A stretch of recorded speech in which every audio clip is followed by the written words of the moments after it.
అన్న నమస్తే అన్న. నమస్తే. ఇక్కడ మాది నాంపల్లి మండల head quarter. Okay.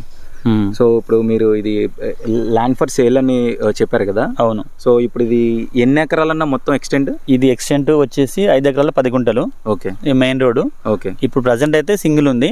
Okay. Double road sanction అయింది ఇది. ఓకే. ఇక్కడ నాంపల్లి నుంచి ఇక్కడ పాల్వాయి టచ్ అవుతుంది. ఓకే. పాల్వాయి అంటే అటు వచ్చేసి మల్లెపల్లి దగ్గర అవుతుంది, దేవరకొండ మల్లెపల్లి. ఓకే. హైవే కలుస్తుంది. ఇది ఆల్రెడీ శాంక్షన్ అయిందా? ఆల్రెడీ శాంక్షన్ అయింది. ఓకే. అంటే ఇప్పుడు ఇది డైరెక్ట్ మల్లెపల్లి కలుస్తుంది. సో ఈ నాంపల్లి అనేది మండల? అవును.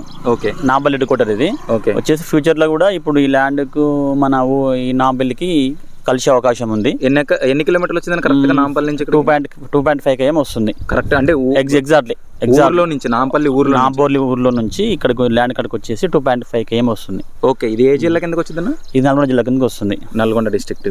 ఓకే. అంటే ఇప్పుడు ఇక్కడ నుంచి ఈ నాంపల్లి హెడ్ క్వార్టర్స్ కాకుండా దీని చుట్టూ ఇంకేమైనా డెవలప్మెంట్స్ ఉన్నాయా? డెవలప్మెంట్ అంటే ఇప్పుడు మనకు RRR వచ్చేసి మనకి ఇక్కడ మా దగ్గర 6 km అట్లా అనౌన్స్ చేసిర్రు. అంటే బట్లపల్లి దగ్గర ఆల్రెడీ మార్కింగ్ చేసిర్రు, చేసిపోయారు. ఓకే. ఆల్రెడీ కూడా వాతిర్రు. ఓకే. అదొకటి. నెక్స్ట్ వచ్చేసి మనకి ప్రాజెక్ట్ ఇక్కడ ఉంది, కృష్ణాపల్లి ప్రాజెక్ట్ అని. ఒక 9 TMCలు పెట్టి అది స్టార్ట్, అది దాదాపు అయిపో వచ్చింది. ఓకే. వాటర్ కూడా మనకు సఫిషియెంట్ గా వస్తాయి. ఫుల్ సఫిషియెంట్ అంటే ఇప్పుడు ఉన్నాయి ఆల్రెడీ. నెక్స్ట్ అంటే 80% అయింది. ఓకే. ప్రాజెక్టు. ఓకే. ఇంకో 20 ప్రాజెక్ట్ ఇప్పుడు అవుతుంది. ఓకే. 2 years 2 years లో కూడా అయిపోతుంది. అది కూడా ఓకే మాక్సిమం అయిపోతుంది. ఓకే. మండల హెడ్ క్వార్టర్ చాలా దగ్గరగా ఉంది కాబట్టి కొన్ని రోజుల్లో మీకు ఊళ్ళో కూడా కలిసిపోయే అవకాశం ఉంది. మంచి కమర్షియల్ కూడా అవుతుంది. ఓకే. కమర్షియల్ బిట్ కాబట్టి అవుతుంది. నెక్స్ట్ ఏంటంటే మనకు హైదరాబాద్ కూడా మన బెంగళూరు అవుటర్ రింగ్ రోడ్ కూడా 60 km వస్తుంది. ఇక్కడ నుంచి ఎగ్జాక్ట్ ఇక్కడ నుంచి 60 వస్తుంది. ఓకే. ఇక్కడ సాగర్ హైవేకి వచ్చేసి 30 km వస్తుంది. అట్లా అంటే ఇక్కడ మాల్ నుంచి అయితే 30 వస్తుంది. ఇక్కడ మల్లెపల్లి అయితేనేమో 25 km వస్తుంది. మల్లెపల్లి నుంచి 25 km. అంటే అది కూడా పెద్ద ఊరే కదా మల్లెపల్లి? చాలా పెద్దది, అది చాలా పెద్దది. ఓకే. సో ఇప్పుడు ఈ సాగర్ రింగ్ రోడ్డు డైరెక్ట్ గా ఇప్పుడు ఆ ఎగ్జిట్ కాకుండా ఇంకో ఎగ్జిట్ ఏమైనా టచ్, అంటే ఇప్పుడు 11th ఎగ్జిట్ కి ఏమన్నా వెళ్ళే రూట్ ఏమైనా ఉందా? ఇట్లానే పోవాలి ఇంకా డైరెక్ట్ గా? ఇక ఎగ్జిట్ 12 దగ్గర మనకు ఎంట్రన్స్ అయితే ఎగ్జిట్ 12 నుంచే రావాలి. ఎగ్జాక్ట్లీ. ఓకే. సో మనకు అలా అయితేనే షార్ట్ కట్ అవుతుంది ఇక్కడికి. ఓకే. సో ఇప్పుడు రోడ్ ఫేసింగ్ ఎంత ఉందన్న? రోడ్ ఫేసింగ్ 80 feet ఉంటుంది. 80 feet ఉంటుంది. 80 feet. మిగిలిందంతా కూడా ఇలా లోపలికి ఉంటుంది. ఒకటే బిట్ కదా? ఒకటే బిట్, అంతా ఒకటే బిట్. 5 acres 10 గుంటలు 10 గుంటాస్. సో ఎంత చెప్తున్నారన్న ప్రైజింగ్? ఇక ఫైనల్ 46. ఇంకా కూర్చుంటే ఇక 50, 1 lakh అట్లా అటు ఇటు అవుతుంది అంతే. ఇక ఓకే. తగ్గేది పెద్ద ఏముంటుంది. యాక్చువల్లీ తక్కువ రేట్ ఇది.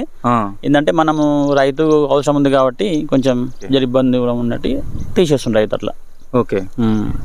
సో అంటే ఇప్పుడు ఇక్కడ ఈ పర్టికులర్గా ఇన్వెస్ట్ చేస్తే నెక్స్ట్ అసలు ఒక 5-10 సంవత్సరాల్లో అసలు ఎంతవరకు పెరిగే అవకాశం ఉంటుంది? అంటే స్కోప్ ఉంటుంది అసలు ఈ ఏరియా? యాక్చువల్లీ ఏంటంటే ఈ RRR అనేది మనకి ఎప్పుడు స్టార్ట్ చేస్తే సింపుల్గా 1 కోటి రూపాయలు ఎకరం అవుతుంది. సింపుల్గా దగ్గరే కదా. 5 km అంటే RRR అంటే మనకు చాలా అడ్వాంటేజ్ ఉంటుంది. ఓకే. మినిమం 1 కోటి రూపాయలు అవుతుంది. ఓకే. ఆల్రెడీ మర్రిగూడెం దగ్గర 1 కోటి రూపాయలు పోతుంది. ఇక్కడ నుంచి ఎన్ని కిలోమీటర్లు? ఇక్కడ నుంచి 14 వస్తుంది. ఓకే. ఈ పొలం ఏ ఫేసింగ్ వచ్చిందన్న? వెస్ట్ ఫేసింగ్ వస్తుంది. West facing. ఎంట్రన్స్ వచ్చేసి వెస్ట్ ఫేసింగ్. వెస్ట్. ల్యాండ్ మొత్తం ఈస్ట్ ఉంటుంది. ఓకే. అంటే ఫ్యూచర్ లో అంటే ఇప్పుడు పార్ట్ల కింద అమ్ముతారా? ఓన్లీ మొత్తం కలిపి అమ్ముతారు? మొత్తం 5 acres 10 గుంటాస్ కలిపి అమ్ముతాం. మళ్ళీ పార్ట్ అలా విడదీసి అమ్మేది ఏం లేదు. ఓకే. మొత్తం అమ్మేస్తున్నాం. మరి ఇప్పుడు ఇక్కడ ఏదైనా పంట వేసుకోవాలంటే పండుతుందా? ఏం పంట వేసుకోవచ్చు. ల్యాండ్ మంచి రెడ్గా ఉంటుంది, మంచి రెడ్ సాయిల్ ఉంటుంది. ఆల్రెడీ దాంట్లో బోర్ ఉంది, ట్రాన్స్ఫార్మర్ ఉంది. బోర్ కూడా ఉంది. బోర్ ఉంది, ట్రాన్స్ఫార్మర్ ఉంది. పొలం కూడా పండిస్తున్నారు ఇప్పుడు. ఓకే. మనం బత్తాయి తోట పెట్టుకోవచ్చు, మ్యాంగో పెట్టుకోవచ్చు. ఓకే. ఈ ల్యాండ్ ఏ తోటకైనా ఏ పంటకైనా మంచి ల్యాండ్. సో వాటర్ కూడా మనకి దగ్గరలో ఉంది కాబట్టి ఆల్రెడీ బోర్ మంచిగా వస్తుంది. ఆల్రెడీ బోర్ ఉంది, మోటార్ ఉంది, ట్రాన్స్ఫార్మర్ కూడా ఉంది దానికి. ఓకే. ఓకే. సో ఈ ఏరియాకి ఈ పర్టికులర్ పొలానికి మంచి పొటెన్షియల్ ఉన్న ఏరియా. ఎందుకంటే నాంపల్లికి చాలా దగ్గరలో ఉంది, మండలికి కొన్ని సంవత్సరాల్లో అది ఆల్రెడీ ఊళ్ళో కలిసిపోవచ్చు. ఎందుకంటే 2.5 km అంటే చాలా దగ్గర కాబట్టి మీకు కొన్ని సంవత్సరాల్లో అది ఖచ్చితంగా ఊళ్ళల్లో కలిసిపోయింది కాబట్టి ఈవెన్ లేఅవుట్లు కూడా చేసుకోవడానికి వీలు ఉంటుంది. మంచి ప్లేస్ కదా లేఅవుట్ చేసుకోవడానికి. మంచి ప్లేస్. హెడ్ క్వార్టర్ దగ్గర మనకు పట్టా ల్యాండ్ 100% ఇలా ఎలాంటి ఇబ్బందులు ఉండవు. ఎవరు తీసుకున్నా చాలా మంచిగా బాగుంటుంది. సో డెఫినెట్గా మీకు ఎవరికైనా ఈ నాంపల్లి సరౌండింగ్స్లో, నల్గొండ జిల్లా నాంపల్లి హెడ్ క్వార్టర్ సరౌండింగ్స్లో ఇన్వెస్ట్మెంట్స్ కోసం చూస్తుంటే ఖచ్చితంగా స్క్రీన్ మీద ఉన్న నెంబర్ని అయితే కాంటాక్ట్ చేయండి. మన ఛానల్ అయితే సబ్స్క్రైబ్ చేయండి. Thank you so much.